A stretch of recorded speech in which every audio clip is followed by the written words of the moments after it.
Hello, Adam here. Hey, it's Brady. Got my remote working on my iPhone here, so making sure everything works. Hopefully the audio's okay. Not going to blow anybody's eardrums out again like last time.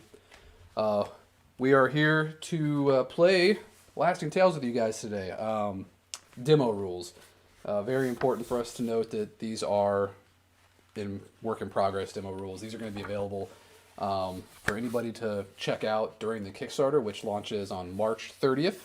We are 2 weeks from today. Getting close. Yeah, just to preface again, we're going to be referencing this document quite a bit during this gameplay probably because being involved in development with Mark, things change so much and we're just constantly improving the game based on playtester feedback, but we want to make sure we're playing according to our demo rules as presented in the Kickstarter, so that's what this is going to be for. And if we're Talk to them. You're looking at the talk to them. What am I looking at? You were looking at the screen. Talk to them. Oh, I got to see where I'm looking. Yeah, here. I have my computer down here to watch comments Yeah. and stuff. So we will be referencing this quite a bit. It's not because we forgot how to play the game. It's just because it's constantly changing. And yeah, we want to make sure we're using the demo rules that everybody sees. So what you see at the Kickstarter, Mark's already hard at work on the core book. Things have already changed a bit in development and playtesting for the better. Everything always changes for the better in development, which is good. But yeah, we're using the demo rules, and we're going to be using the miniatures from Fantasy Series 1, which is delivering in certain regions from the previous Kickstarter from last year. I believe Australia and New Zealand is fully delivered. Europe is starting soon, and US, Canada, rest of the world, UK finally got containers secured for the end of the month, so everything's going to be in motion by the time the Kickstarter launches, which is great. Anyway, I hit the table. That was my iPad. So yes, microphone's on the table. So let's. I'm going to bring the camera down to the table here, and hopefully this is good for everybody because this is the first time we are doing this game on this live stream setup, and we figured this would be a better view than straight up top down, so you can see things. You'll notice we have this cool scenery here. This is actually, you might have seen the announcement, we're partnering with Black Site Studios for some official Lasting Tales terrain. And that'll be available on their store, I think, around the time the Kickstarter launches. yeah, they said it should be available at the same time. Yeah, so this is the demo scenario called Village of the Damned. This is, you want to read the little intro text? I will mention that Ash from Gorilla Miniatures Games has a couple playthroughs up. Really good ones, and I think he uses for both of them. He uses 3 heroes, and I think he's going to do another one next week with all 5 heroes. So we're going to do ours with just 2 heroes. So each of Brady and I are each controlling a hero. I'm going to be controlling the cleric, the human cleric, and Brady will be controlling the halfling rogue. Adric Wright and Zath Hannon. These are the pre-gen characters available in the demo rules. All right, so Village of the Damned.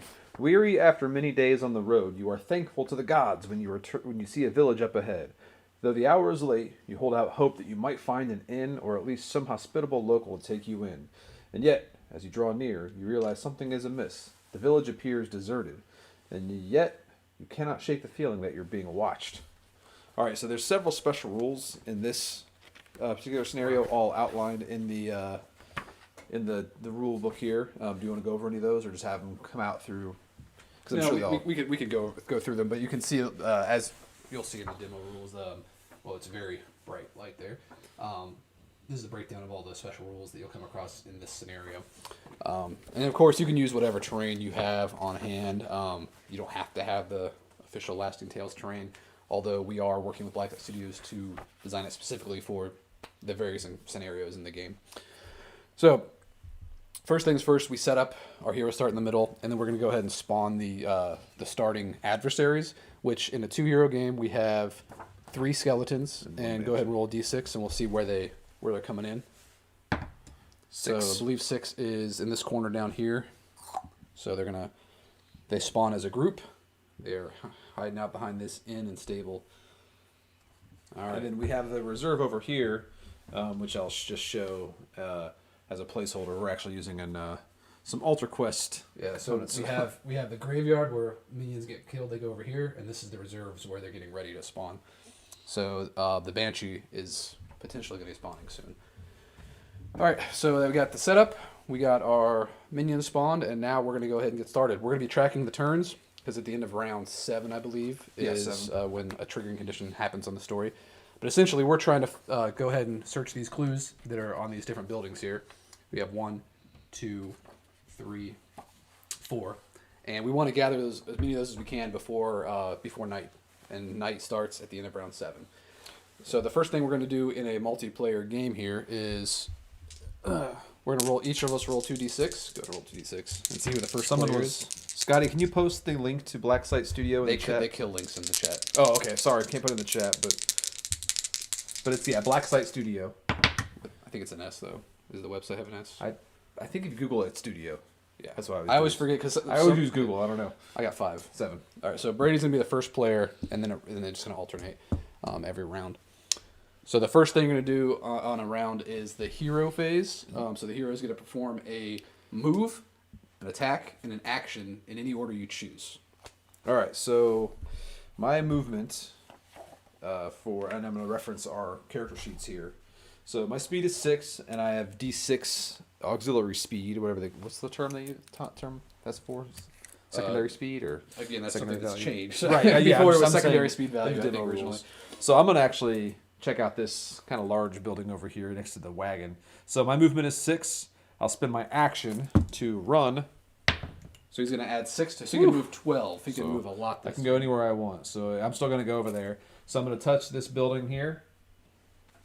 And then as my action, I will search. As your action, you ran. Oh, so yeah, my action I ran. I forgot. So I can't attack, so that's me. So there are skeletons back in this corner. So I think I want to try to get this clue here at the end before they get too close. I cannot get there, so I also am going to spend my action to run. And I get to move an additional 3, so I get to move 9 inches. And that is just enough to get there. So I'm going to move into contact with this house, and I don't have anything to attack, so that's the end of my turn. So then we go ahead and pull the rules open just so we're following the demo rules. So we're going to go from the hero phase to the I think it's called the event phase in the demo rules. Yep, event phase. Check for unexpected events. So let's see if we get an unexpected event here. Okay, they only appear on a 1 for now. So then adversary activations. So it's the skeleton warriors. So the skeletons are going to. They do not have anybody. Actually, they do have you in line of sight. So they're going to go ahead and run towards the halfling. Yeah, they're a melee adversary. So there's 3 of them, and melee adversaries will always try to run toward the nearest hero. So they're going to add 1 to their movement. So this first one is going to go 10. So he's running up 10 between this. This guy's going to go 9. And this other guy is going to go 2.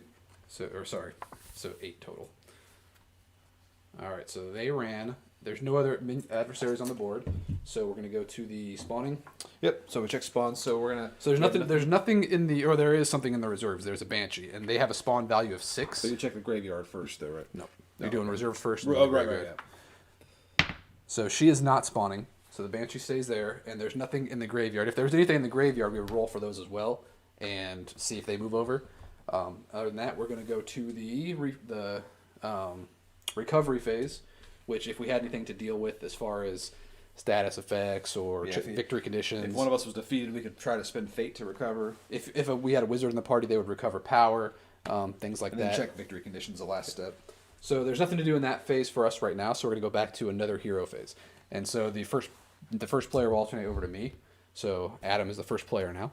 And my human cleric he sees these skeletons coming in, and he wants to get this clue. So it's going to be an intelligence test for my action is going to be an interact action. And in this scenario, it says you can interact by doing an intelligence test to see if you can get this clue.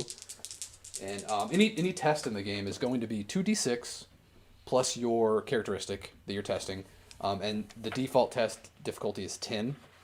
If it's a hard test, it's 12. If it's a simple test, it's 8. So the difficulty will change based on what kind of test it is. This is just a normal test. So I'm looking for a 10. And my cleric has an intelligence, I believe, of 3, right? 3. So I got a horrible roll. I do not want to keep that. I'm going to go ahead and spend a fate. Fate is cool because you can spend it to reroll tests, but it's also the way to come back from being knocked out. So you don't want to spend too much fate before if you're going to die. So I'm going to spend 1 anyway though because we're early. I have 5. And if you're playing a campaign, you want to be careful too because fate doesn't regenerate the same as every other type of reserve you have. So I got 5 plus 3 is 8. So if it was simple, I would have passed, but I failed. So I did not get that clue. However, no matter pass or fail, you still have to roll to see what happens. So there's a chart in the scenario. Yep, so roll d6. So I'm going to roll d6. And it's a 3. So you found the dead return. Place a zombie in contact with the hero. Uh-oh. So we got defeated. So you were searching the corpse of a dead zombie villager. Spawning right here. So this scenario specifically says there are adversaries that start in the game, but also keep a collection of zombies off to the side because they might pop up like this. So fortunately, though, I have not done my attack yet. So this thing spawned on me. I'm going to go ahead and do my attack to attack it. This is when you attack, you compare your melee values, and it's a normal test. But if the opponent has like half my melee value or less, it's a simple test. My melee value is 3, zombies is 2, so it's just a normal test. And I'll roll here so you can see it. When you attack, you add a critical die to the test. So I failed my test because I got a 3 and a 1, plus my melee value of 3, which is a total of 7. I needed 10. If this was a 1, it would have been a fumble. If I would have passed and it was a 6, it would have been a critical hit. So that was a terrible turn for the poor cleric. I've done my action, I've done my attack, and now I could move if I want. However, I want to get that clue, so I'm gonna go ahead and, you know what? I'm gonna go for this other clue. So I'm gonna move away. I'm gonna move 6 away, and run into the graveyard because we never find the dead there. Yeah, so. Zombies scare me, so I'm gonna run to the graveyard where it's safe. All right, I will do my turn with the test to search this other clue. So I got a 9, plus 3 is 12, so even if that was hard, I passed. So when you pass this test, you get to take the clue. You have possession of the clue, so I found We want to save those. Those are good, so we now have one of the clues. And then I'm going to roll my d6 for the chart, what I found. It is a 5. Survivors. Place D3 civilians in contact with the target scenery piece.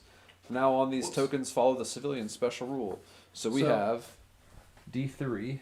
Hopefully you just roll a 1. Okay, so we're with 3.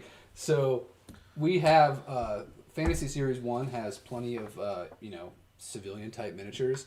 Unfortunately, we only have the core set painted, so we're just going to use unused heroes for the civilians, and they're going within 3 inches of you. Yeah, it says place them in contact with the target scenery.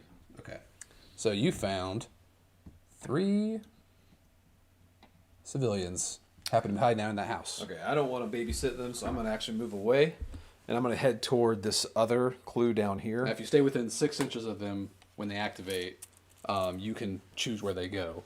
Yeah, so I won't run.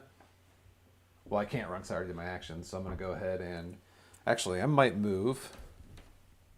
Or am I throwing distance if I want to throw a knife at this guy? Is it 6? I believe it's 6 for those So things. I probably can't get to this guy.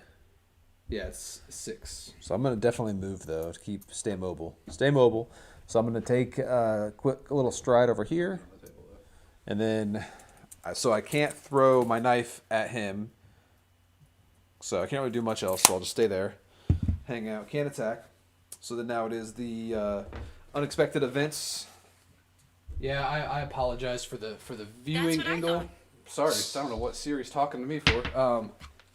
No event. Yeah, we could. I was hoping to have like a camera we could move around, but we have the 2 stationary ones right now, so I apologize for that. So we're at the enemy activations. So you didn't do anything useful? I found a clue, and I found some civilians. All right, they activate after at the end of each event phase. So we're at the event phase. So we had rolling for. I already did that. We have no unexpected event. No unexpected. So now we're just doing enemy adversary activations. Yes. So this zombie can definitely see me, and it is going to move into contact with me, and it's going to attack.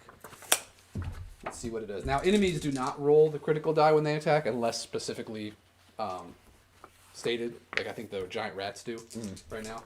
So it's just they're just going to attack normally. The zombie has 2 melee. He needs to get 10. He rolled an 8 plus 2 is 10. He did hit me, and the zombie's damage is D6, I believe. Yeah. So D6 damage. Oh, I probably should have ran farther. The zombie's hitting for 6. Adric has 1 resistance, and so resistance basically cancels out damage. So go ahead and go to Adric's page. That's 5 damage, and I have 1 armor point. Now armor gives you a chance to negate damage, so I need to get a 5 or a 6 to base armor rolls are you roll a d6, any 5s or 6s cancel another damage point. So I canceled one, so I'm taking 4 damage. Ouch. Give me 4 damage tokens. We're using Alter Quest damage tokens. These are pretty big, but definitely see who has damage on them. And then the skeletons are going to go. They're going to run towards me also. Ooh, 11.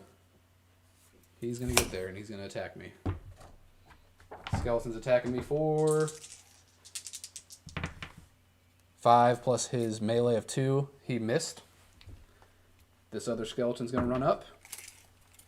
10. He's not going to get me quite just yet. Brady can hopefully throw some daggers at these guys.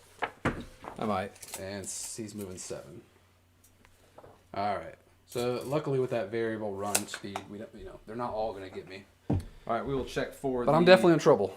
We'll check for the Banshee. Nope. Banshee is not spawning. We have nothing in the graveyard. So now the way that civilians work is if they're within 6, I get to choose.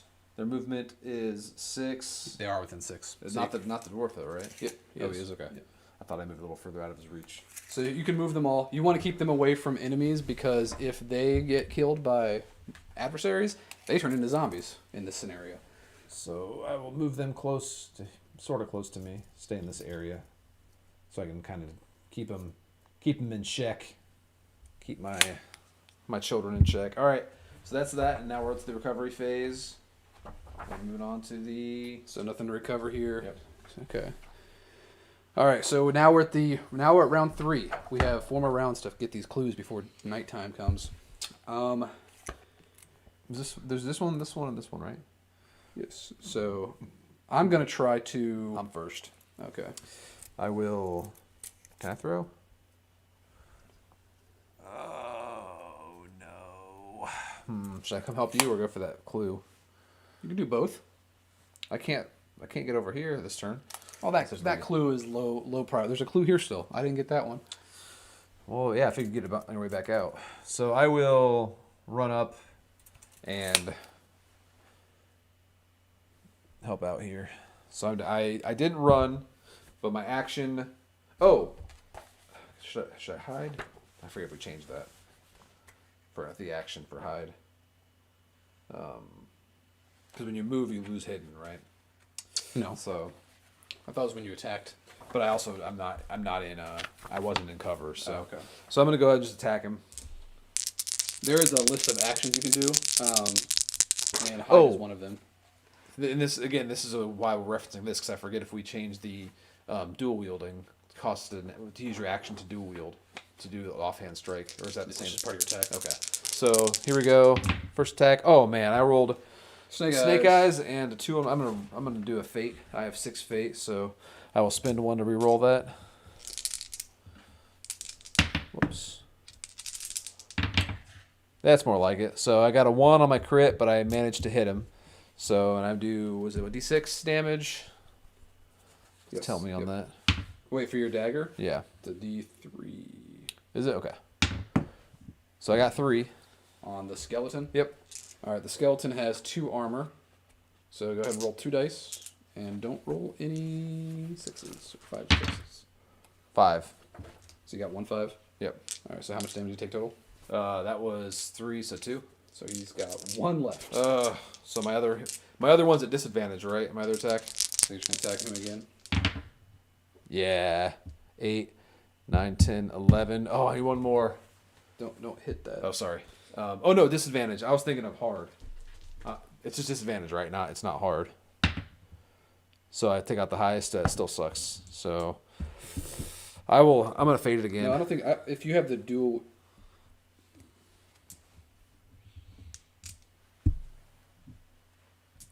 If an 11 would have got him, then I'll keep that. Otherwise, I got to reroll it.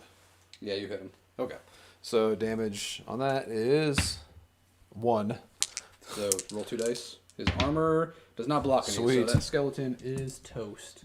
So he goes to the and graveyard. If we were playing a campaign, I would record that as a Yes. kill for me. Adversaries have an XP value, and so you track your kills. Do you have anything else you want to do? Nope. That's it. That's all my actions are. What was your other action? I haven't spent an action, but I can't really do much right there because I can't catch a breath because I'm already fully healed. I can't hide because they can see me. Now, what you could have done is you could have done a precision strike with your So action. that's what I was wondering. I forgot. Or maybe that's something we added. I Yeah, forget. that might have been a new one. So All right, so I'm going to. I think it actually might still be. there's aid, interact, search, take a breath, hide, reload, swap, and taunt. Okay, I'm gonna. I know, but it's in the attack section. I'm gonna go ahead and attack the zombie. Maybe I'll have better luck this time. So 5 plus my 3. I'm gonna spend a fate. I'm gonna spend another fate to re-roll that. Come on, cleric. All right, that's much better. So it is. Yeah, precision dual wield. That's the action. Yeah, it's fine. So I got 8. No critical though, so just regular damage, and I rolled a 5 damage on the zombie. How much armor does the zombie have? It's got 1 resistance, I believe, right? I think it does. I should have bookmarked So it. I'm pretty sure 5's gonna kill it, but you can double check me. 3 health, 1 resistance. So yeah, 5 will kill him. All right, so that zombie's gone. I think I'm gonna spend my action to do a prayer. I'm gonna or a miracle. Sorry. So clerics can spend an action to do the commune action, which lets them do miracles. So I'm gonna go ahead and do my healing word miracle, which is a will test, and luckily I have 4 will. Oh yeah, I blew that away, and I get a heal D3 plus 1 health. He's fully healed. So I fully healed myself with that miracle. Boom. That was a good turn. Made up for last cruddy turn. And then I'm going to go ahead and move into the graveyard. Try to get this to move just in range of that. All right, I'll be ready to search that next turn. So can you do the event? We're doing the event phase now? Yep. All right. No unexpected event. Adversaries. This guy's probably coming after me now. Thanks He's for gonna get leaving me you. behind. So he's going to attack you. And your weapon skill is 3, right? Sorry, your melee. Melee, yeah, 3. He definitely hit you. Oof. So he's going to hit for 2 damage. And my resistance is 1, armor bonus 1. So you got to roll a die to see if you could block all of it if you roll. No, so you're taking 1 damage. All right. Put it there. So I'm down to 5. I have a pool right here. All right. And then this other guy, let's see if he can reach you. Yep, he's going to get you too. No. So this other skeleton has run up. He missed. Whew. So he rolled a 4. And that is all the adversaries. It looks like the civilians are activating, and they are out of range. So they're going to be moving as far away as possible from the nearest adversary. Yep. So they're just going to be moving this way for 6. Run away. Actually, they do this after the spawning, though, right? Yeah, so it's not going to affect it, I don't think. Well, if the enemy spawns. There's no spawn points on these edges. Oh, so. gotcha. So, she's coming out. Banshee's coming out. Roll a d6 to see where she comes 3. out. 3. Open the book up. I'm pretty sure 1, 2, 3. It's the graveyard. Unfortunately. Yep. Banshee spawning in the graveyard. And then for the zombie and here's the skeleton in the reserve, nothing, and the zombie's nothing. So they're staying in the graveyard. And just a heads up, everybody, we'll do a little wrap up and Q&A when we're done playing. So if you have any questions that we're not addressing, feel free to hang on to them, and we will try to answer them after the game. So those guys are not moving over, you said? Nope. Okay. Then it's back to now it's up to round 4. And you're first. I'm first. I think I want to search this little statue here and get out of there before that banshee comes after me. So, come on, intellect. Ugh! I'm going to use all my fate this game because I am rolling terrible. There it is. All right, so I got it, and it is a 4. Do we have a communal pool of clues here? Yeah. So you found survivors. Place D3 civilians in contact with the scenery piece. So I got 1 survivor. Don't turn into a zombie. I don't know what she was hiding in the graveyard for. And then I will move and come help you, I guess. Come in here, and I will attack this skeleton.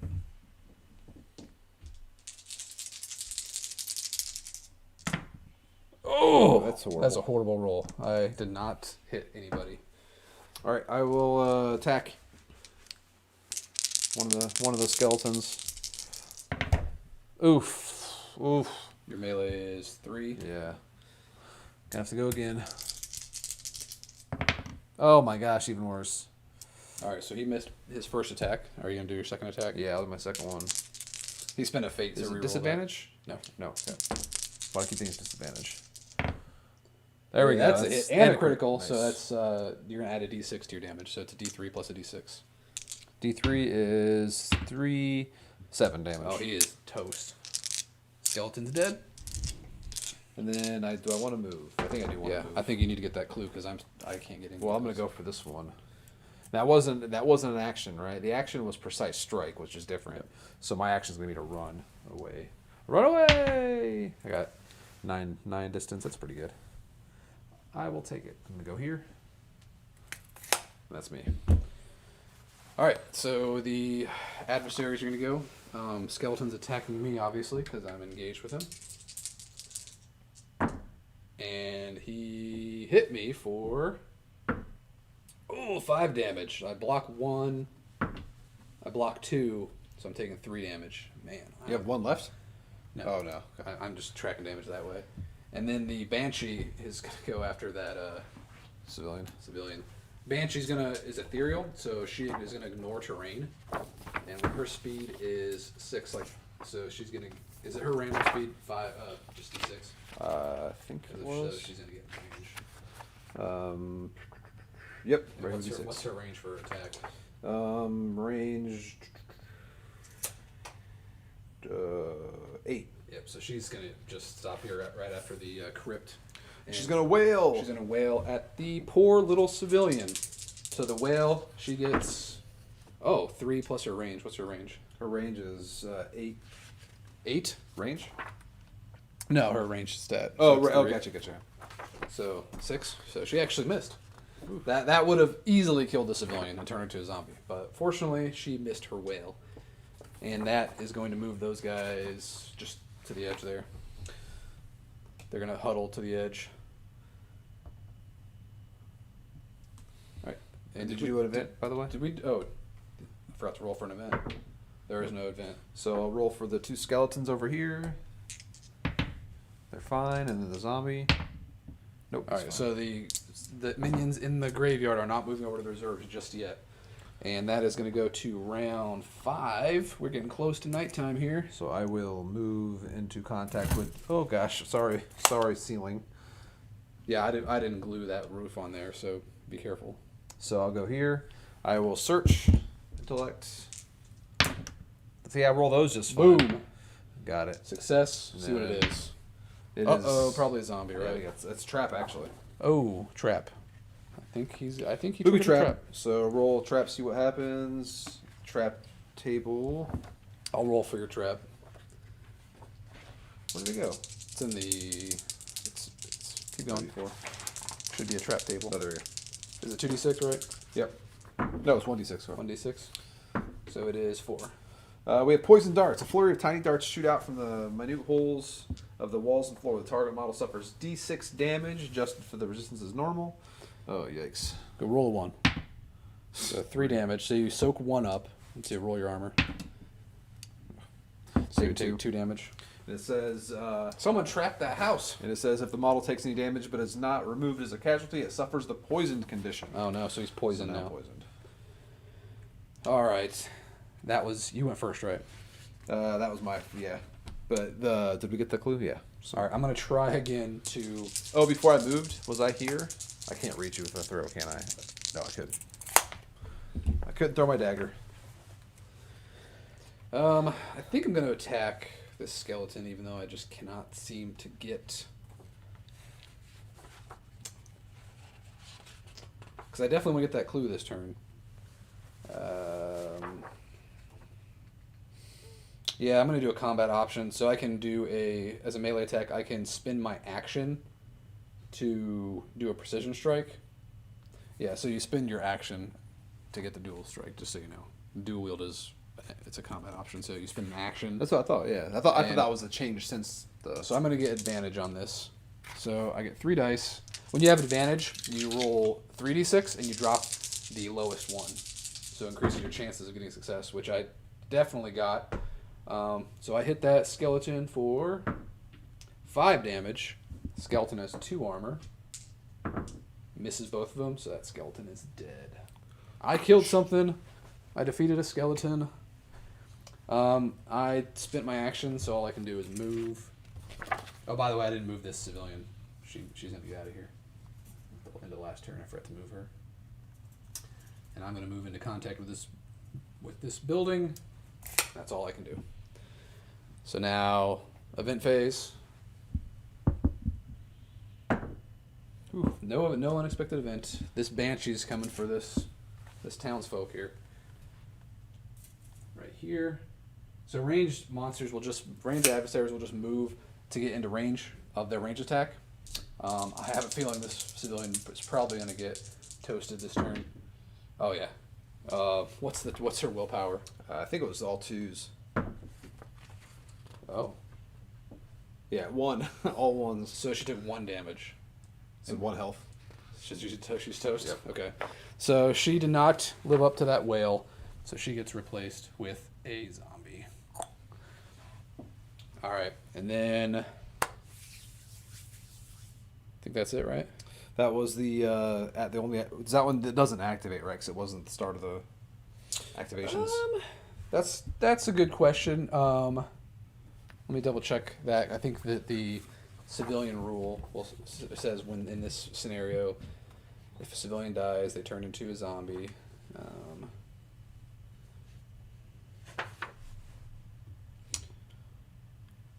Oh no, sorry. They place the zombie in the graveyard. That's right. They don't start in play. So it's just it just adds the zombie to the graveyard. So they don't turn right away. She fell, and now there's a chance that she might rise up as a zombie. Yes, this does not use a grid. It's a free-form miniatures game. So Mark thought ahead on that one. So you use measuring devices to measure distance. So that is now trying to spawn. See what spawns. So we have. I'll roll the two zombies. I have 3 skeletons then. Oh, 2 skeletons moving over. All right, no zombies. So we got some skeletons. All right, so we have some time. All we have is a banshee harassing us now, and now we're into round 6. We have to get the clues this round. So you're first. Okay. Oh, you already got your clue, right? Yep. So we have 3 of the clues. So we need 1 more. So I'm going to move that way, I guess, to kind of hold off the banshee situation. I'm going to spend an action to catch my breath. So catch your breath lets you heal 1 damage. And I'll move here, and I can't attack, so I'll just end there. If you end here, you might have a chance to hide, right? Yeah. If he's in cover, he could hide. All right, on my turn, I'm going to do an intelligence test. I got to get this last clue. This is the first one I tried to get. All right. Oh, I have poison. What's the... I got it. I got the clue, and I found... It was 5. Is 5 treasure, or is that only 6? I think 5 is still the... Oops. One away. Survivors. Found survivors. Great, more zombie fodder. All right, found another survivor in this house. Well, I gotta do a strength test. For my action, I'm going to go ahead and do another healing spell. Healing miracle. Oh, I'm losing 2 more. I'm down to 2 health because of my rolled. poison. Poison makes you do a strength test, and if you fail, you take 1d3 damage. So I need to get rid of this poison. So when I do my my commune action to do a miracle, I also roll a critical die. Same with spell wizards when they cast spells, they also roll the critical die. If I rolled a critical, I think I would have healed extra damage because my miracle went off well. Or actually, maybe it changed to the focused condition. And then I got a success, so I heal D3 plus 1 damage, so I'm healing all my damage again. It's nice being a cleric. All right, and then I'm going to move... Oh, we found the last clue. So, read that. So in this scenario, when you find the final clue, you trigger an event. I was busy checking the poison upkeep. So when all clue tokens are collected, the source of the village is misfortune discovered. So cursed grave. This thing is gonna pop out of the ground. I found this ridiculously cool crypt looking thing, but you can use whatever you want to mark the grave. So no closer than 10 inches to any hero. All right, I think I'm gonna put it right here to make it thematic. It's gonna come out of the ground in the graveyard. Boom. So there's the Cursed Grave. So the Cursed Grave pops up there in the graveyard, and then the Necromancer, which we're using. Place in contact, and then D3 zombies. We're using this cool human wizard that I painted up from the Fantasy Series 1 core box. He's a pretty fitting Necromancer. 3 zombies are coming out with them. 3 zombies. Within 3 inches. This is going to be tough. We got an army of undead guarding this. We need to basically cleanse this crypt to win the game. And these start going away at nighttime, right? The clues. Yep. We have 4 clues. I'm going to put them here as a counter. No, it says from this point on. Okay, so we have 4 rounds to cleanse this thing, basically. So however many clues you gather is how much time you have. Now, fortunately, we have one more round before night, which I don't think it's going to happen because it's already round 6. If we would have done this during the daytime, we would have had advantage on the cleansing action. So let's see if we happen to do this. So where were we? My turn? I have to do that one. In the first round of this one. It didn't take They didn't spawn. All right, I have a movement, so I guess I'm going to go ahead and just move over closer to you. Hopefully not get attacked by zombies this round. All right. That's all I can do. Now we're going to the event phase. No unexpected event, thankfully. Adversaries. So there's a special rule on the Necromancer. Go ahead and go to the adversary page. He activates before any other adversary. He's an elite adversary, and he's has a special behavior chart. So you're going to roll a d6 to see what he does in addition to his normal activation. Face of Death. The Necromancer is fearsome until the start of the next activation. So 5? Yep, that's 5. So that means when he attacks us, we have to do a morale check because he's scary. So he is going to... What's his range on his range attack? His range is 12. So he actually can just go ahead and attack me. Does that mean it can't go long, only short? Yep. Okay. And so that means there's no disadvantage on it. So it's a d6. He's intelligence at a range. So his intelligence is 4. Oh, he got 10, so he got 14 total. He definitely hit me. Damage is 1d6. 1d6 damage. And what is this thing? This is his magical attack, Yep. magical spell. So it's 3 damage. I soak up 1 of it with my resistance, and I have an armor check for my second one. I did block it, so I'm taking 1 damage from that blast. And he is fearsome. So that means I believe it's... go ahead and look up fearsome just so I make sure I do it right. But I believe it is a morale check when you get attacked by somebody with a fearsome ability. Fearsome special rule. His model form is a melee attack. Melee attack, huh? Okay. Alright, so... Now the zombies are going. And the zombies have shambling, right? They have a speed of 3 or something. Yeah. It was They're pretty slow, I think. 3d3. 3d3. Okay, so they are definitely not going to reach me. First one goes 4. He's going to shamble out the door there. Next one is going 5.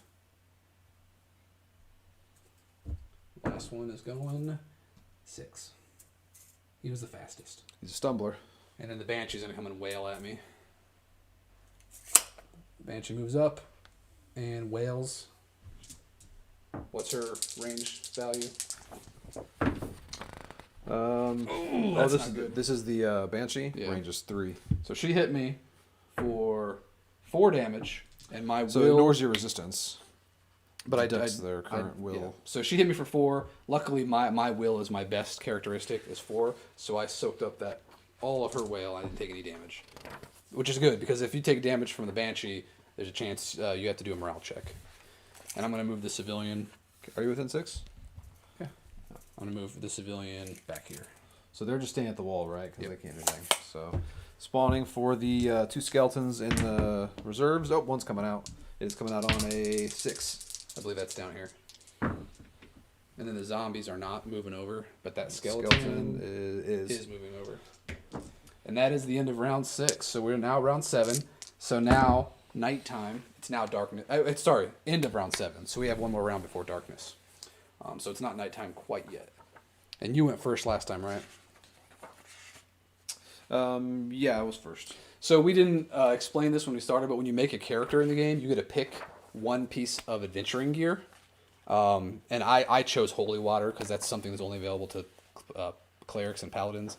It is a one-use thing that is bonus damage against undead, which I'm probably going to use this turn. I think, what'd you take? I don't know if you... did you mark it down or no? It's all... They were all right here before the characters.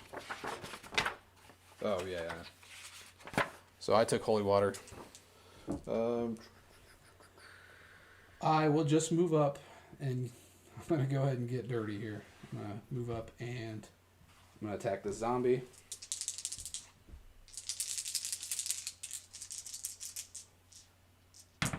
Oh, yeah, I had the lantern. That was a horrible, horrible roll. I'm going to spend a fate. I got all ones, even my criticals. That would have been a fumble.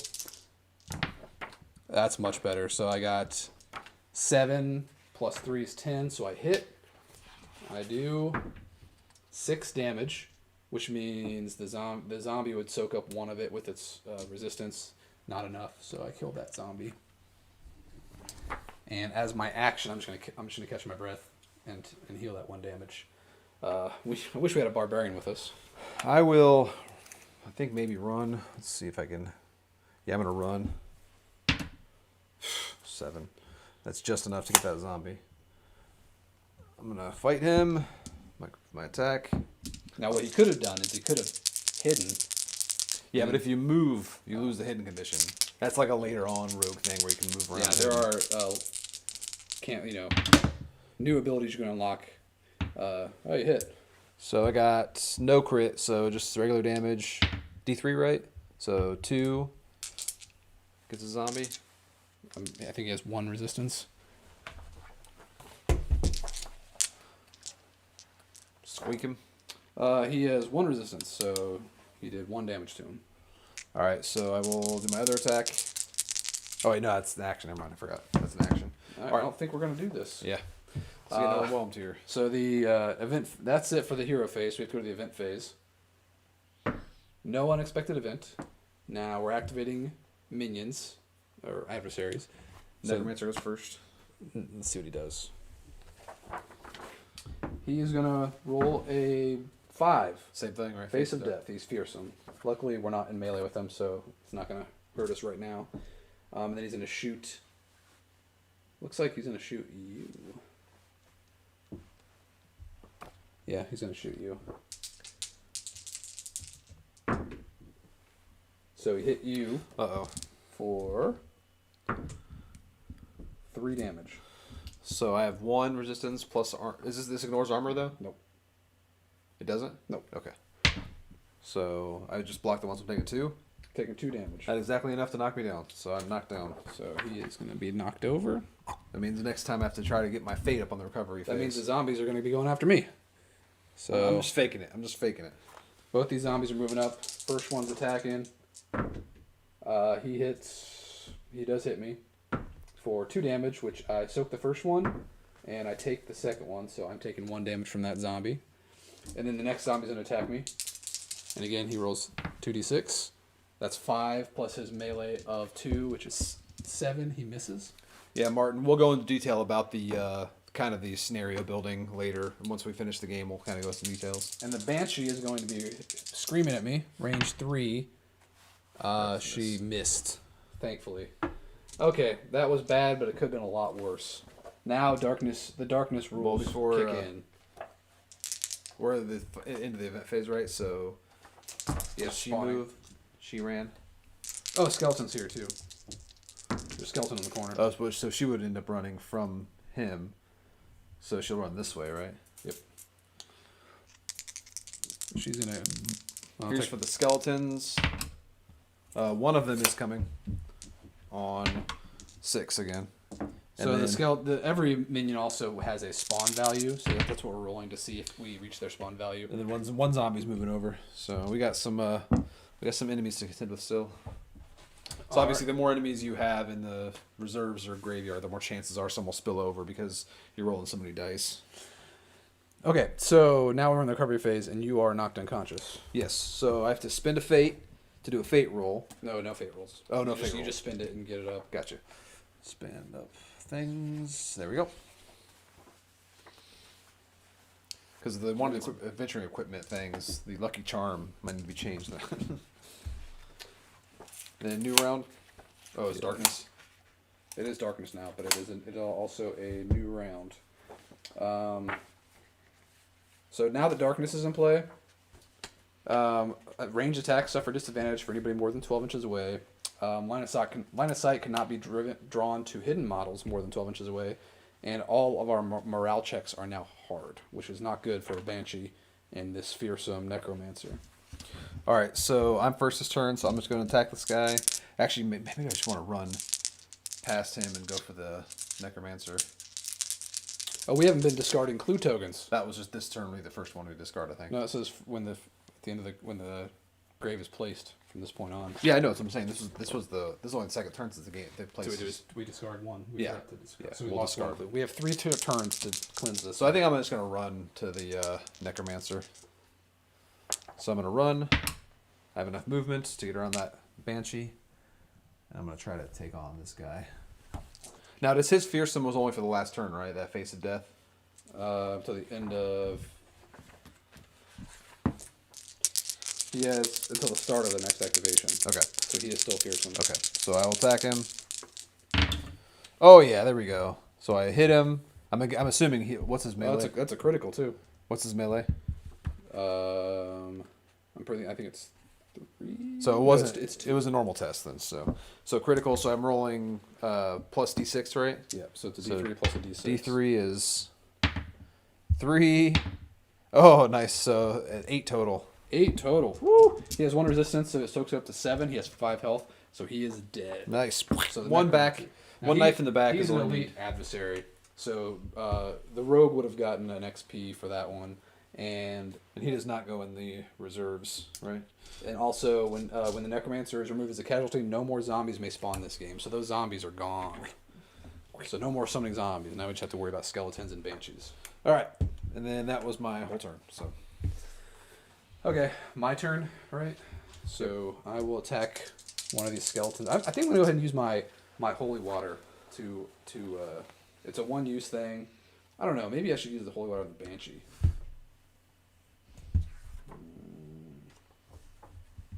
Yeah, I think I'm gonna use my holy water on the banshee. So I'm just gonna do a regular attack on the zombie. 7 plus 3 is 10. I hit with a critical. Oh, finally the cleric does something good. So I'm doing 6 damage, and that will easily kill a zombie. So that zombie is gone. He's not going to be respawning.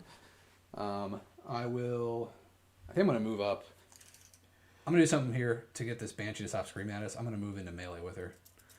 So I'm moving up here to get in combat with banshee, and I'm going to spend my action before I do that to catch a breath. We have quite a few questions here to catch up on. That's fine. We're coming down to the climax of the scenario here. So that is the end of my turn, and then in the event phase, we do not have an unexpected event, thankfully.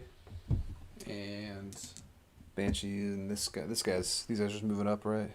yes. So skeleton's gonna run. It's 11. Whew, that's a fast skeleton. And this other skeleton is going to move up 8. And the zombie is gonna get you. 6. He's engaged with me. He's going to attack me. He got. Oh, he hit. He hit me for roll d6. 5. 5. Oh, I soak up 1 of it. When you spend a fate, do you just get 1 back? Yes. I think so. You can double check. So I blocked 1 with my resistance. My armor check was successful, so I blocked the second one. So I'm taking 3 damage. And then the Banshee is going to attack me. And the Banshee's melee, I believe, is 2. Double check that.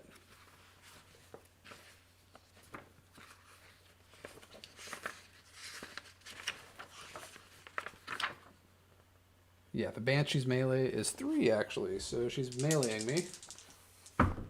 Oh, and she got snake eyes, so she missed.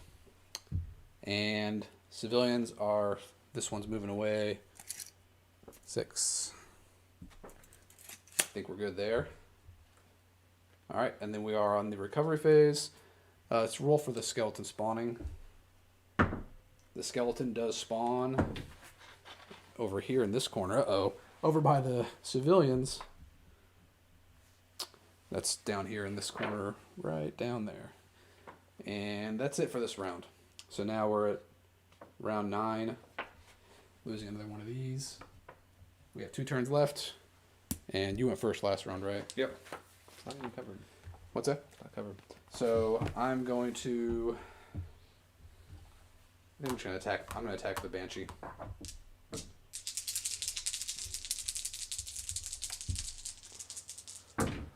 Oh!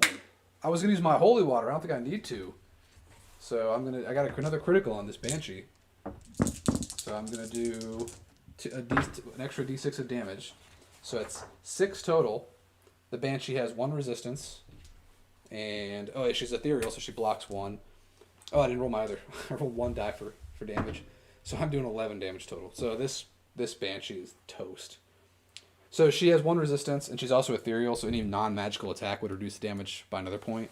But I did way more than enough to kill her. So she is gone into the graveyard. And I will move up, and I'm going to try to cleanse this thing. So the Cursed Grave is you interact with a will test, and we don't have advantage anymore, so it's not going to help. I have 4 willpower, so I need to get an 8 plus 4 is 12. I easily did that, and it is a D3 damage. So got a 6, so that's 3 damage on this thing, and it has the Cursed Grave has a number of health points equal to the starting number of heroes plus 1. So it actually has 3 health. So I just cleansed that in 1 action. Thanks to my awesome willpower. I had 1 fate left. I had 1 hit point left. So we successfully cleansed the grave. Now, if we were playing in a campaign, we would track all our XP from all the monsters we killed. Sometimes treasures will spawn or be placed in a scenario. And anything, you might find treasure in there that you can take with you and sell in town or keep for the next adventure, things like that. Let me go ahead and pull my screen up here to back again. So yeah, I hope that gave you a good idea of how the game, the basic rules play. And as we mentioned before playing, these demo rules are definitely subject to change throughout playtesting and development. Some of them have already changed fairly recently from playtesting. But yeah, this will give you a really good idea what to expect and how the game plays. It is a cooperative game for 1 to 5 players. If you're playing solo, it's recommended to control 2 heroes, but there will also be rules for like followers in the game where you can kind of hire henchmen or wannabe adventurers to help you out in scenarios. And yeah, the Kickstarter is live March 30th, and during the Kickstarter you can get the game, but you can also get Fantasy Series 1 miniatures, also the new Fantasy Series 2 upcoming miniatures. We're going to have a bundle pledge for a discounted price for everything for those who want it, but there are people that already backed Fantasy Series 1. If you just want Lasting Tales, you can get just the book, and it gives you a great game to play with all those miniatures you have coming your way. But if you also want more miniatures, we got plenty more planned for Series 2. Some really cool ones, which you'll see very soon. So with that, I think that covers most of the gameplay, but I think there are some questions that you might have asked that we didn't get to while we were playing, and we can look through and see if we catch any. But if you have any that we missed or you want answered, now is a great time to throw them in the comments. We'll answer what we can before, I think we got some time to answer questions. So I think we caught up most of the early ones. I'm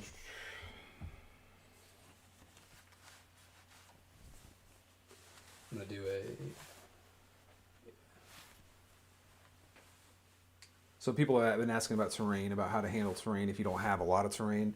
You can use any makeshift terrain. That's the beauty part about this, is you can have it look as, kind of rough or as nice as you want, or what you can afford or what you can make happen. We've seen people play test this game with, just Coke cans and, whatever, representing buildings. So it's part of the hobby. That being said, though, I'll say I'm pretty impressed with the people in our playtest group. When we see them posting pictures of their sessions, their tables look better than mine sometimes. So they have some, The nice thing about fantasy miniatures and terrain is when you start a collection, there's so many ways, so many games you can use it in. And this is kind of one of the reasons we wanted to, make this game was just give a way for us to use more of our fantasy miniatures and terrain in different ways. Can we get horror minis in the Kickstarter? That is definitely a good question, and I will say it is very likely that you'll be able to get the horror miniatures in the Kickstarter. We haven't announced all the stuff in the Kickstarter just yet, but yeah, we'll be announcing things soon. And like I said, it launches in 2 weeks, so you don't have to wait very long to see everything that we got to offer. Yeah, we had a couple questions about kind of like the scenario, kind of like making your own campaigns. The book will have a lot of just adventures. Adventures is what we call scenarios. So the book will have a lot of preset adventures. They're kind of a little more, for lack of a better word, generic or less narrative heavy, where like there's a lot of theme going on in some scenarios where the special rules are very thematic to what's happening, but there are some encounters, these adventures that can be used for various campaigns for any reason. Like, for example, you're ambushed on the road, or you're looking for some clues. So a lot of those, think of them as random encounters. Yeah, like a lot of those random adventures can be used in different orders just to make your own campaign. So there's gonna be enough content in the book for you either to make your own campaign, or you play through the pre-written tale. We call it. A tale is a narrative story from, has a lot of narrative between all the adventure aspects. So there would be a lot of randomization as well for people who just want to make their own stories. I'm going to just answer. I don't know how far you're going back, but I'm just going to answer some of these that I see here. Okay. Is this not using a 5th edition system? No, this is not based off of any existing system. This is a completely original design that Mark Latham is doing for this game specifically. It obviously borrows elements that's inspired us over the years from lots of tabletop games, but it is it's a new design. Someone asked about the mausoleum, if that was Blacksite Studio. That's actually Warhammer, right? Well, it depends if they mean the statue. I think they meant that. The thing I placed down for the Curse Grave, this is an old Games Workshop scenery piece, plastic kit. Will you provide monster cards in the Kickstarter if we're not having to reference the book all the time? Yes, we'll have reference cards. That is definitely planning to have reference cards. Not cards that are functionally necessary for the game, all purely reference material. The same thing with would you provide a token set for the game? Yeah, so it will have markers for people who want those. Again, not necessary. It's more just people who want to have more visual cues on the board. Is flat terrain a viable option? It would be very easy to house rule some things to. All you do is assign the rules ahead of time. So if you have a flat interior art of a building, you just say this building is this tall, and as long as everybody agrees on that, you just say this blocks line of sight. And luckily, it's a cooperative game. It's more about storytelling, so it's not like a hard competitive tournament scene kind of game where you have to worry about strict balance on the battlefield. It's whatever you want to do. It's totally fine. So there's a question here. There isn't a specific scenario for the wind elemental or a separate one for the fire, etc. Now, scenarios will specifically call for some scenarios will call specifically for different types of enemies, but the majority of them are going to be written in a way where you can basically choose, like for example, this one, use skeletons or choose another level 3 monster, and adversaries will have different level options. So there's gonna be a lot of pick and choose what you want to use for different scenarios. For example, this apprentice necromancer. That's not like something in the bestiary. That's just part of this scenario. So some scenarios will actually have special characters where you can just use miniatures to represent this special character in this game. But yeah, there's going to be a lot of picking and choosing which monsters you want to use in a scenario, or randomly choosing. You can easily just randomize. Yeah, there's a question here too. Do you have any idea how many scenarios will be included in the book? That's kind of in flux, but easily it's going to be over 20. Yeah, the plan for the there's a different number of environments in the game that Mark's planning for, and the first number that was thrown out was 18 scenarios. But again, that's not including the tail. Bray and I are going to offer our services to help out with scenario design for additional stuff that we want to put into the game. But you can expect at least 18 scenarios in the book. Well, that's excluding the tail, the campaigns. Right. I'm talking about like these encounters, Yeah. Like adventures we call them. Yeah. But there's going to be lots of scenarios. This book's going to be crammed full of content. It's going to be well over 20. Which, when you think about it with other games there's not a whole lot of games similar to this in very specific regards, but a lot of games will just ship with a few scenarios included in the core game just to kind of get you started, and they'll release them down the line. This book is intended to have as much as you need to play for a long time in the future. Plus, the setting up. It seems like there's a lot of questions, so let's try to keep the answers somewhat concise. So can you tell us about the town phase of the game? Will it have events, random steps, random items to be bought? Yes. Mostly, yes. I mean, we're not going to reveal too much about that yet. But it's if you're familiar with old games like the original Warhammer Quest from back in the day, the original box game where there was go to town, travel events, shop, and that's basically what we're going for. That's what you can expect. That's one of Mark's biggest passions. When we first started talking to Mark, that was what we said. Like, let's start here. We're gonna start talking about Warhammer Quest, and we were both. All three of us were excited about that conversation. So. How many different skills, powers are in the game? Do the casters have spells for leveling up? Every class has their own advancement table. It's like an RPG. If you imagine a tabletop RPG, it's what it's intended to be. Yeah. So there are class skill tables. There's a general skill table, and there's also spells and miracles for wizards and priest characters. And we're only answering the questions about lasting tales. There's other questions like blacklist general questions in here. We can touch on them quickly. Yeah, right now we're probably not going to get too in depth. Is there one that I can an example? An example one I saw was this one right here. Yeah, any news on Buddy Cop and Contra?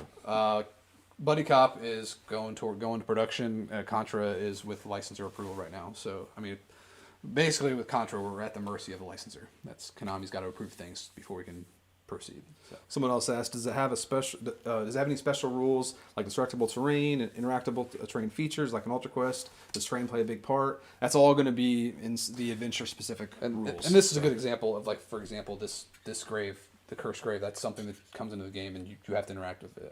So it's going to be assigned. Yeah, this scenario says you need to use these 4 structures to put clues on. So they can be buildings. They could be whatever you want them to be. Really, they could just be trees or something. Of course, this one takes place in a town, so buildings make sense. So. What is your favorite type of games? War games, board games, miniature games? What is your favorite game of all time, and why is it Hero Quest? I think Hero Quest was the intro, but yeah. My favorite types of games are cooperative card games. Typically, I mean, obviously, I love most cooperative solo games, but I tend to get drawn to really crunchy cooperative card games personally. I prefer miniatures games myself. This kind of game right here is exactly what I like. I like painting miniatures, making terrain, or not making terrain. I don't have time for that. I'd love to, but painting miniatures takes up the most of my free time. You might have answered this already. What kind of dice are you used? Just D6s? D6s, standard D6s. Well, yeah, nothing fancy. Well, we will have fancy ones maybe. But. Well, yeah, we've been talking about making custom critical dice, which would have little symbols for the 6 and the 1. But yeah, any D6 is all you need for this game. So someone asked, it looks like the combat is just movement and dice rolling. What elements would you make this game unique? Is it the character creation and interest system? The campaign system is going to be the strong point. Yeah. And at the same time, we've always said this is not intended to be like we don't want to make an innovative, revolutionary game. This is an old school style skirmish game where that's pretty much most skirmish games are movement. And you can boil down most games like any game with miniatures and combat. You can boil it down saying we're just moving and hitting each other. Unless you introduce things like card decks or other elements, other components. Wanted to keep it simple though. So this is mainly look at this as a storytelling cooperative skirmish game. So the strong point is going to be the campaign side of things, where you develop your character over several adventures and kind of tell your story. And also we definitely plan on supporting this game in the future with more campaign books. Basically like a role playing game. That's kind of how we want to approach it. So. I think we just caught up then. Do casters get spells or skills in leveling up? Yeah, we talked about that a little bit. Yes. Every class, you gain XP, you earn it to level up. When you level up, you get a roll on the skill table to see what you get. Every class has their own table. But there's also a general table too. Here's a good question too. Is there skills like climbing too? Those are always going to be based on your characteristics typically, and a lot of that will be introduced through.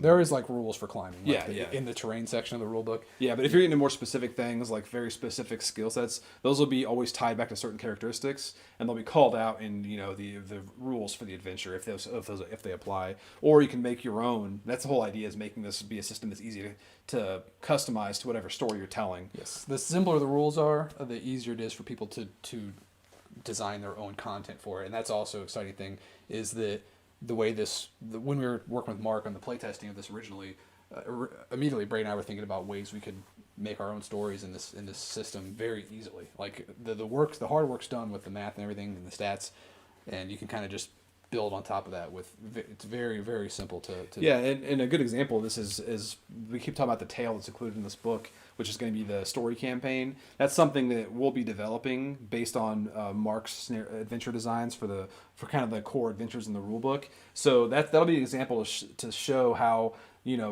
fans of the game, we're fans of the game, can take the rule set and make a campaign story. And so playing through that, you can get to kind of see like how you could just make your own campaign, kind of like how we did with the rule set. I think this question might have been misread, Brady. Do casters only get spells or skills? Oh, okay. So I thought it said skills. There's both. Wizards will have skills as well, but yeah, they get spells and clerics get miracles.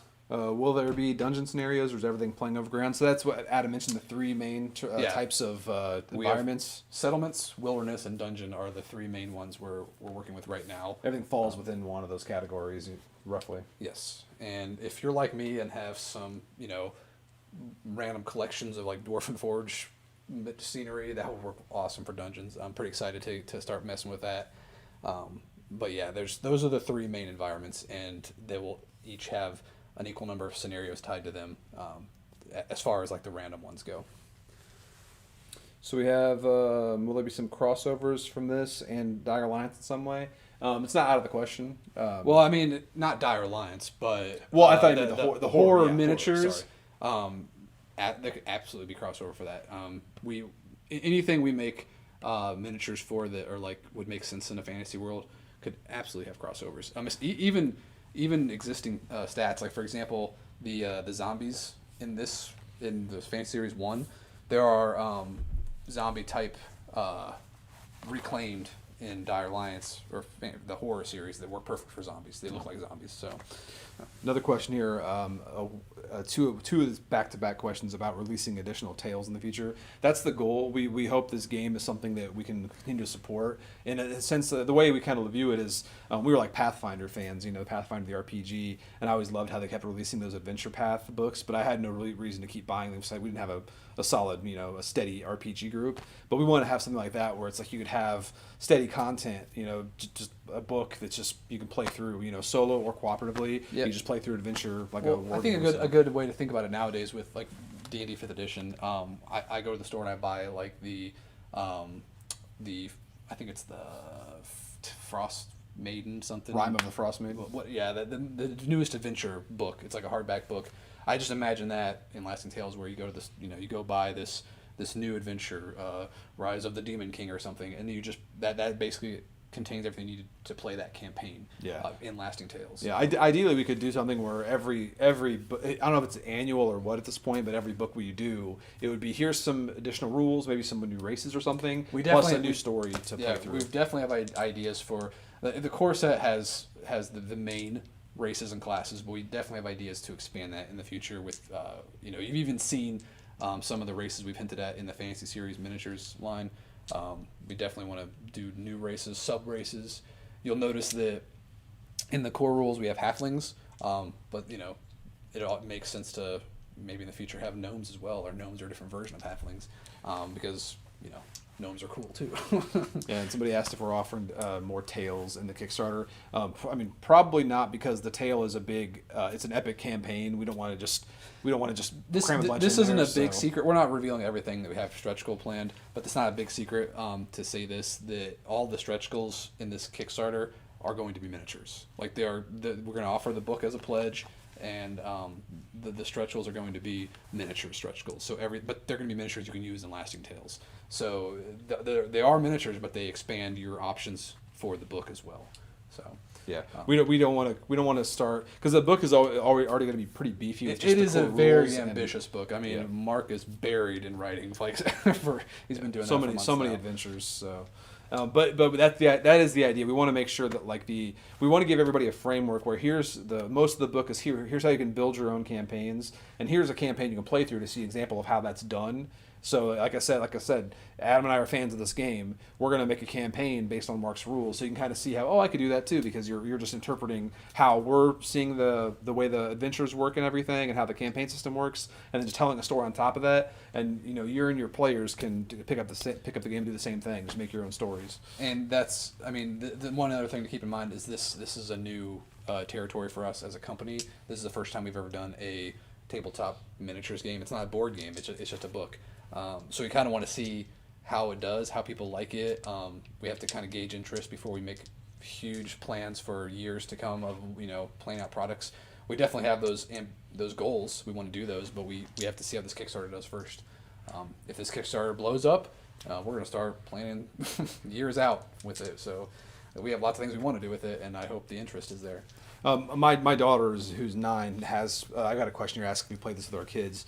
My daughter is 9, and she's played rough versions of this, but not with. She doesn't get much too deep into the character sheets or the character creation aspect. More just I'll prompt. Okay, you have a melee of 3, so roll this, and so. But she loves moving miniatures with the ruler. She used to play Frost Grave with us. So she's definitely attuned to this kind of stuff. And my daughter's played D&D, so she understands the concept of rolling dice and adding things to it. So she could easily play this game. Correct me if I'm wrong with here. with some guidance. Correct me if I'm wrong. Someone asked about the level cap. It's 10. Yeah. Right now in the core book, so that's playing out till level 10. That's the idea. So the tail will be from 1 to 10. So I believe we haven't. Yeah, we'll talk more. I think we'll hint more about campaign stuff as we go.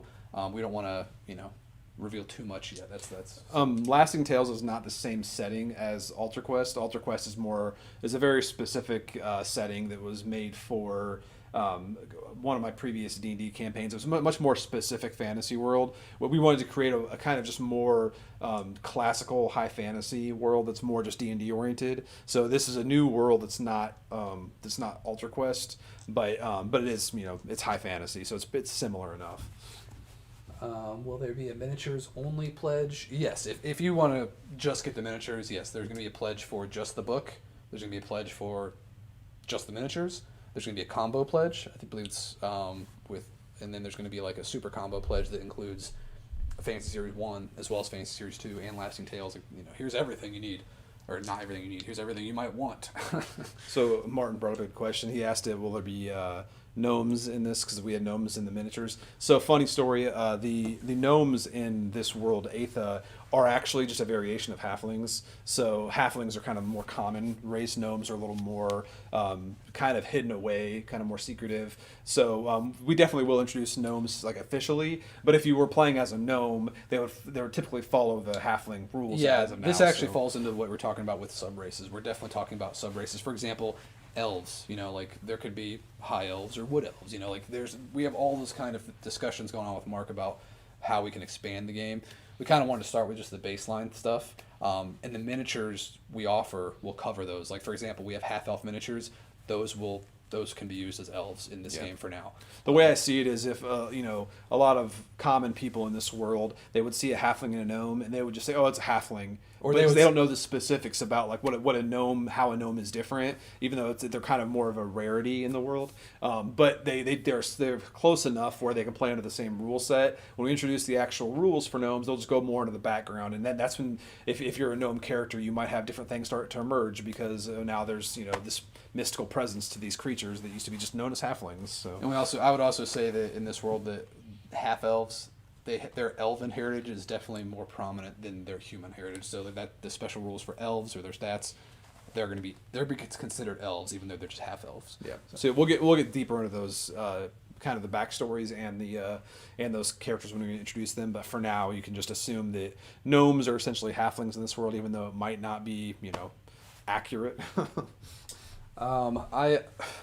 There's a question about how harsh, are the events going to be as harsh as Warhammer Quest? I'm going to push for not having I rolled bad. My character died. Yeah. So Yeah, we don't. That's what I mean. I think there was a there's Warhammer fate in this game. So I think one of my favorite stories about Warhammer Quest is we were playing a campaign early on, and I think our barbarian ended up rolling bad and retiring and marrying a farmer's daughter or something. yeah, yeah. I mean, that's interesting, and we want stuff like that, but we don't want it to be kind of leaving a sour taste in somebody's mouth who they like their character and everything. We'd rather have be like something you have a condition where now you if that story were to happen in this game, I'd rather it be you have a wife that worries about you and it causes you undue stress and stuff. So that you could have stuff like that happen, but make it still playable in the game. So, all right, expanding races, covered that. Am I going to get the half orc crossbow sharpshooter I've been hoping for? I don't know. What to see. We're definitely not going to be revealing any stretch goals until we hit them or until we're close to hitting them. But we definitely have a lot of miniatures planned out for this Kickstarter. So. Yeah, someone asked if we would have other ideas with this type of game. I always am dreaming about doing Lasting Tales Apocalypse and having a zombie survival version of this because that's just I'm really into that. But. I mean, this is a hot topic right now because I'm a fan of Frostgrave, and I've seen the Stargrave's coming out. This is the sci-fi version, and that's something I've already been talking about. If Lasting Tales does well, I'd love to do a sci-fi version of Lasting Tales, where you're you don't travel from town to town. You have a spaceship or whatever, and you have to manage your ship and go to different planets. I think that'd be awesome. That's very ambitious though, because we have to make up all these alien races and things. That's a whole another challenge, but I'd love to do that. If this game is successful, I'd love to do Lasting Tales and all kinds of themes. So probably call it something else, but but I think the rule set is solid. It's really fun. It's easy to teach. And it's very versatile. You can, like Brady was saying, designing scenarios, stuff like that. It's very open. There's lots of design space. So yeah, I'm super excited about that. It's been a while since I've been as excited about a game we've been working on as this one. It's pretty much the game I've always wanted as a gamer. So should we maybe wrap it up there to keep this video kind of usable instead of I think that we covered most of the Blasting Tales is actually hilarious. That's what we've been calling it. So I think Mark said that one's the Blasting Tales. And thanks for joining us. Hope you got a good idea how the game plays. If you haven't seen Guerrilla Miniatures games, they have a couple playthroughs up. I think we have others from some other content creators coming soon. But check those out. They might. I think Ash has much more experience with doing playthroughs, so his might be a little more easier to follow, better camera angles. But hopefully you got a good idea how it played. Hopefully we answered your questions. Hope you're excited.